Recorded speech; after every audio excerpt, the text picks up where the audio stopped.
Welcome back for another Tuesday with Pastor Pappy. We're making our way through the book of Acts, and today we're going to meet one of the most important people in the New Testament. He actually wrote about half of the books that make up the New Testament. I'm talking about the Apostle Paul. Now, when we first meet Paul in the Bible, he was going by the Hebrew version of his name, Saul. Later, he used the Greek version of his name, Paul.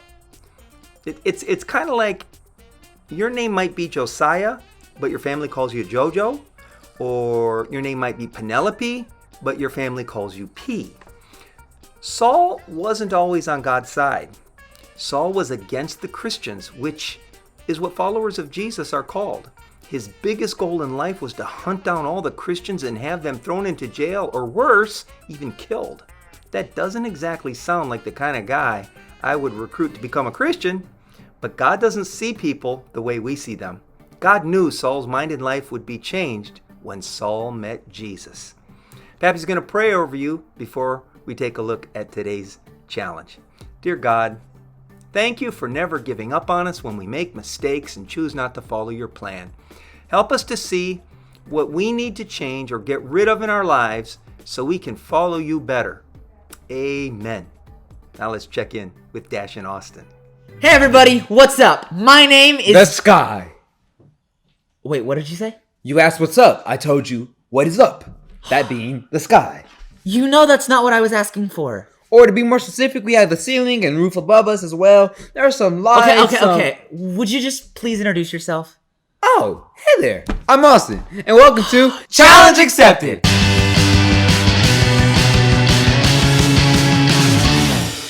What a good day it is to be at Challenge Accepted. You are so right. It is a good day. Now let's jump into today's challenge. I'll read the card. Today's challenge is called Memory Madness. We will be putting our minds and focus to the test. A random assortment of colored shapes will be placed in front of us, and we will be blindfolded. Oh, no way. Austin, I'm not even done with the rules yet. What's wrong? Okay, first off, I don't like shapes very much, but I was willing to deal with it for the sake of the challenge. But then you had to throw being blindfolded in there? Dude, I'm scared of the dark. You'll be fine, I promise. I'm gonna finish the rules.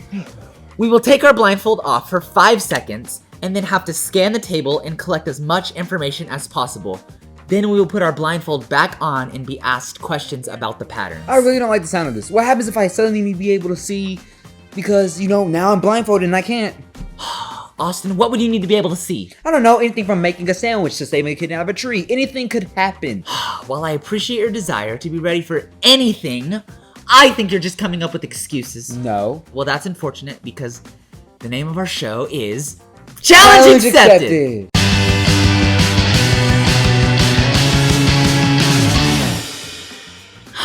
This is the life. What an amazing way just to sit back and reflect on the things of life. How can you stay calm right now?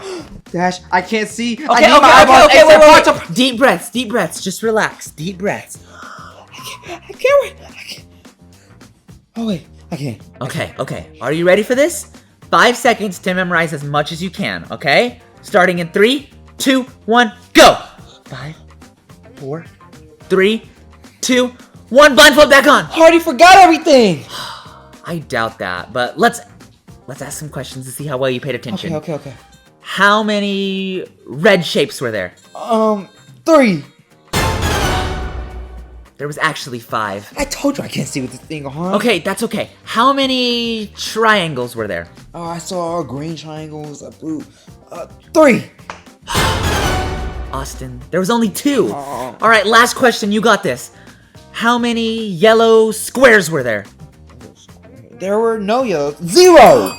Dude, that's right! Yes! You got it! See, I told you didn't need your eyes. Says you, I'd gladly take them back. That was challenging. I'm sure it was. In today's Bible story, we're gonna hear about a guy who got pretty scared when he couldn't see. Just like you, Austin. I'm not sure if I should be honored that you're comparing me to the guy in today's Bible story, or offended that you just called me scared. Hey, wait, what's that over there? We're in the book of Acts, chapter 9. At this point, the early church had been growing strong for a year or two, but some people didn't like that at all. Some people even hated Jesus' followers, tried to have them thrown into prison or killed, and one of those men was named Saul. But his life plan was about to change because of a surprising encounter with Jesus. Saul was a Pharisee. That's a Jewish leader, and he didn't like Jesus' followers. In fact, the Bible says he threatened the Christians and wanted to kill them.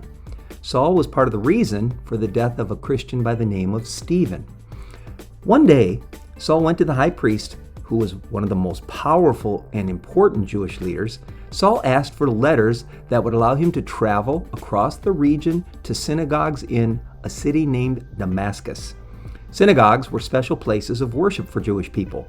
Saul wanted their support so he could arrest any of Jesus' followers in Damascus. Saul got the high priest's permission, and he started on the road to Damascus.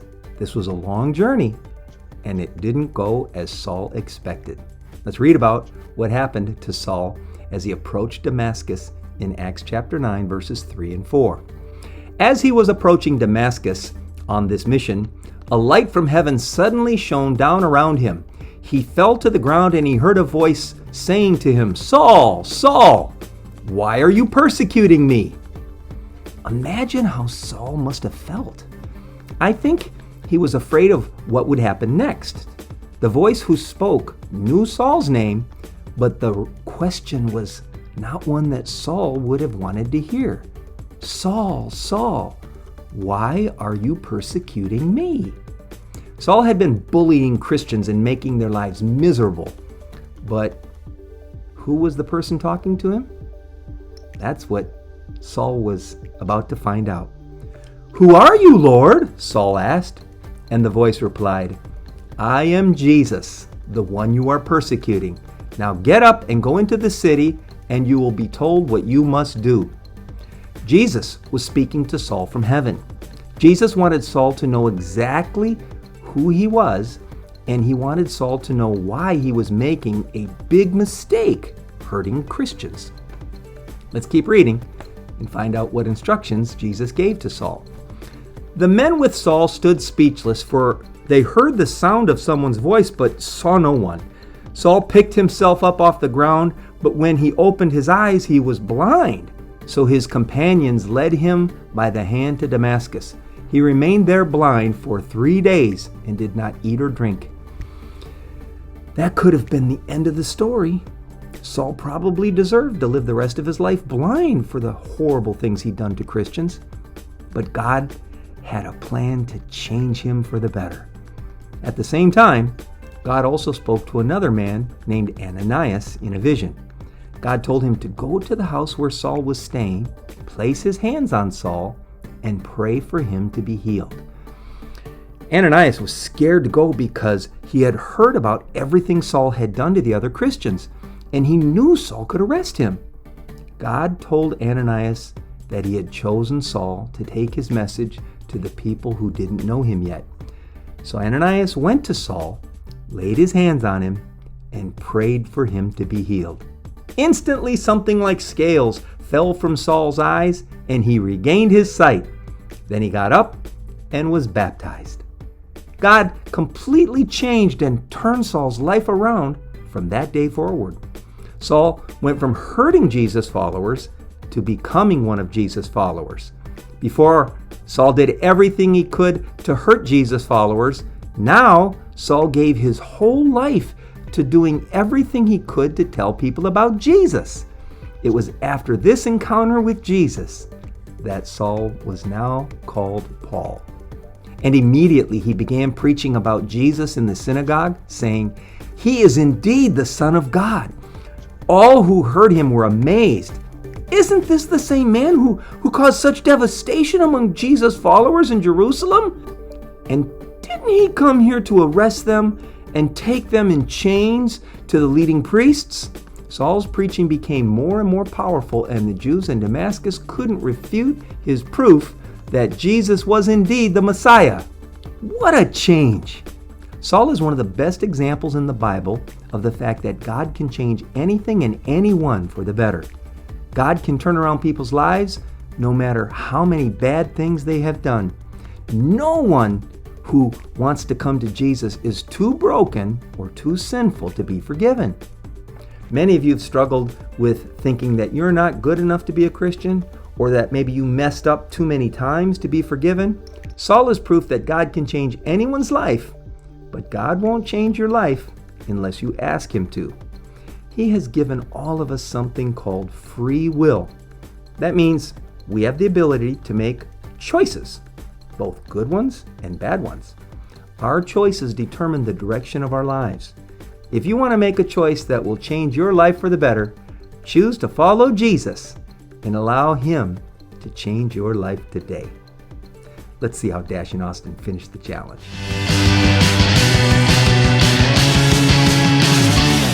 5, 4, 3, 2, 1. Blindfold on. Remember, you have different shapes laid out than I did previously. This is so easy. Ask me all the questions at once. If you say so. How many green shapes are there? How many circles are there? And how many yellow triangles? That's easy. 5, 2, and 2. Man, I got this. Alright, take your blindfold off and see if you got this. What? I thought I had it perfect! Man, I guess my mind isn't as sharp as I thought. Look, you almost got them all. It was 4, 2, and 3. Good job, man. Wow, that was actually pretty tough. You know, Dash, when I couldn't see, I know I got pretty scared. Maybe a little bit more than was necessary. But still, when my sight was gone, it made remembering all those patterns really difficult. I didn't think it would be hard either, but it was a challenge. You know, that Saul guy in our Bible story had his sight taken from him. That must have been scary. If he was anything like me, I promise you, it was. But what's really cool is that when Saul's sight was gone, that's when he learned about Jesus. God changed Saul's life.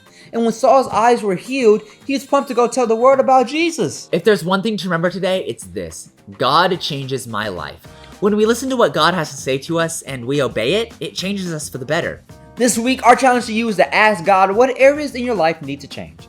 Maybe your attitude needs work, or you haven't been treating others like God would want. Maybe God will show you that chores isn't the worst thing ever, but it's actually a way to help your family. Now that is a new perspective. Or He could change your perspective on facing difficult situations.